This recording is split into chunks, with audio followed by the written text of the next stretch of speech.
Hello guys, അപ്പോൾ ഇന്ന് ഞാൻ ഹോളി ആഘോഷിക്കാൻ പോകുന്നതിന് തൊട്ട് മുന്നേയായിട്ട് ചെയ്ത കുറച്ച് കാര്യങ്ങളാണ് പറയാൻ പോകുന്നത്. ആദ്യം തന്നെ ഒരു പഴയൊരു ഡ്രസ്സ് കണ്ടെത്തുക. അതാണെങ്കിൽ അഴുക്കായാലും വലിയ കുഴപ്പമില്ല, നമുക്ക് കളഞ്ഞാൽ മതിയല്ലോ. അപ്പോൾ ഹോളി ആഘോഷിക്കാൻ പോകുന്ന സന്തോഷത്തിലാണ്. അപ്പോൾ ഇതാണ് ഞാൻ ചെയ്ത ഫസ്റ്റത്തെ സ്റ്റെപ്പ്.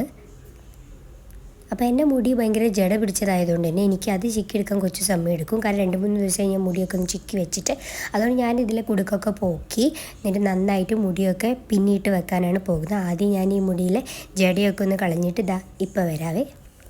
അപ്പോൾ ഞാൻ ജടയൊക്കെ കളഞ്ഞിട്ട് കൃത്യമായിട്ട് വന്നു. ഫസ്റ്റത്തെ സ്റ്റെപ്പാണ് പറയാൻ പോകുന്നത്. ഈ മുടിയൊക്കെ ഒന്ന് സെറ്റാക്കി എടുക്കണം. ഇതിലേക്ക് വെളിച്ചെണ്ണ ഇടണം, എന്നിട്ട് പിന്നീടാണ് നമ്മൾ ചെയ്യാൻ പോകുന്നത് ഫസ്റ്റത്തെ സ്റ്റെപ്പ്. ഫസ്റ്റ് സ്റ്റെപ്പ് ചെയ്തെന്ന് ഉറപ്പ് വരുത്തി കഴിഞ്ഞാൽ നമ്മൾ സെക്കൻഡ് സ്റ്റെപ്പിലേക്ക് കിടക്കുന്നതാണ് തല നിറച്ചും എണ്ണ ഇടുക. കുറേ മുടിയുള്ളവർക്ക് കുറേ എണ്ണ ഇടാം, കുറച്ച് മുടിയുള്ളവർക്ക് കുറച്ച് എണ്ണ ഇടാം. എൻ്റെ മുടിക്ക് എങ്ങനെ ഇട്ടാലും എണ്ണ ഇട്ടാലും മനസ്സിലാവാത്തത് കൊണ്ട് എനിക്ക് കുറേ എണ്ണ വേണ്ടി വന്നു. അപ്പോഴാണ് മുടി കൊഴിയുന്നത് കൂടി ഒന്ന് മനസ്സിലാക്കിയിട്ടില്ല. എത്രയോ മുടി കൊഴിയുന്നുണ്ടായിരുന്നു. അങ്ങനെ ഞാൻ എണ്ണയൊക്കെ ഇട്ട് കഴിഞ്ഞിട്ട് ഇങ്ങനെയാണ് വന്നത്.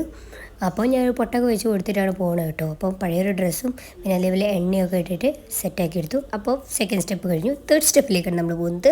അതാണ് നമ്മുടെ സ്വന്തം വാസ്ലീൻ. ഇതെന്തിനാന്ന് വെച്ചാൽ ചെവിയിലൊക്കെ പുരട്ടി പോയാൽ അതിൻ്റെ ഉള്ളിലേക്ക് കിടക്കുന്ന ഈ ഹോളി പൗഡർ തടയാം എന്നൊക്കെ ഞാൻ എവിടേക്കോ കണ്ടിട്ടുണ്ട്. അങ്ങനെയാണ് ഞാൻ അതൊക്കെ ചെയ്ത് നോക്കുന്നത്.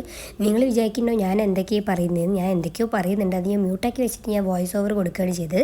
ഇതാണ് സെക്കൻഡ് സ്റ്റെപ്പ്. നമ്മുടെ സ്വന്തം വെളിച്ചെണ്ണ മുഖം നിറച്ചും കൈയും കാലും ഒക്കെ തേച്ച് വെളിച്ചെണ്ണ തേച്ചിട്ട് പോവുക.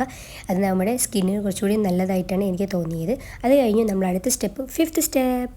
അപ്പോൾ ഫിഫ്ത്ത് സ്റ്റെപ്പ് ഒന്നുമില്ല, പൊട്ടൊക്കെ തൊട്ട് അടിപൊളി സുന്ദരിയായിട്ട് ഞാൻ വന്നു. അതിനുശേഷം നമ്മുടെ ലിപ് ബാം, വെറുതെ ഒരു സ്റ്റൈൽ. ഇത് പ്രത്യേക ഗുണമുണ്ടോ ഒന്നും എനിക്ക് അറിഞ്ഞുകൂടാ, പക്ഷെ എന്നാലും കാണാനൊരു ചന്തം ഉണ്ടാക്കോട്ടെ വിചാരിച്ചിട്ട് ഞാനതൊക്കെ ചെയ്തു. അതേപോലെ പൊട്ടൊക്കെ തൊട്ട് കൊടുത്തു. അപ്പോൾ അങ്ങനെ ഹോളി ആഘോഷിക്കാൻ വേണ്ടി പോവാണ്. അപ്പോൾ ഹോളിയൊക്കെ കഴിഞ്ഞിട്ട് ഞാൻ തിരിച്ച് വന്നിട്ട് എൻ്റെ കോലം നിങ്ങൾ കാണാം. വളരെ അൺഎക്സ്പെക്റ്റഡ് ആയിട്ട് എൻ്റെ ഫോട്ടോ കണ്ടപ്പോൾ ഞാൻ തന്നെ ഞെട്ടിപ്പോയി. ആധാർ കാർഡിൽ കാണുന്ന പോലെയാണ് എൻ്റെ ഫോട്ടോ ഇപ്പോൾ കാണുന്നത്. മുടിയും മുഖവും നെഗവും കയ്യും ഒക്കെ അയ്യോ നരഭോജികളെ പോലെ ഉണ്ടായിരുന്നു. എനിക്ക് എന്നെ തന്നെ കണ്ടപ്പോൾ കണ്ണൊക്കെ ഉരുട്ടിയപ്പോൾ ശരിക്കും മറ്റേ അനന്തഭദ്രത്തിലെ ആളെ പോലെ ഉണ്ടായിരുന്നു എന്നെ കാണാൻ. അപ്പോൾ എൻ്റെ ഭർത്താവ് കൂടി വന്നു. ഭർത്താവിൻ്റെ മുഖം അത്ര കുഴപ്പമില്ല, പക്ഷേ എൻ്റെ മുഖം കണ്ടപ്പോൾ എനിക്ക് തന്നെ ഇതായി. നല്ല ഹോളി അടിച്ച് പൊളിച്ച് ഞങ്ങൾ ആഘോഷിച്ചു.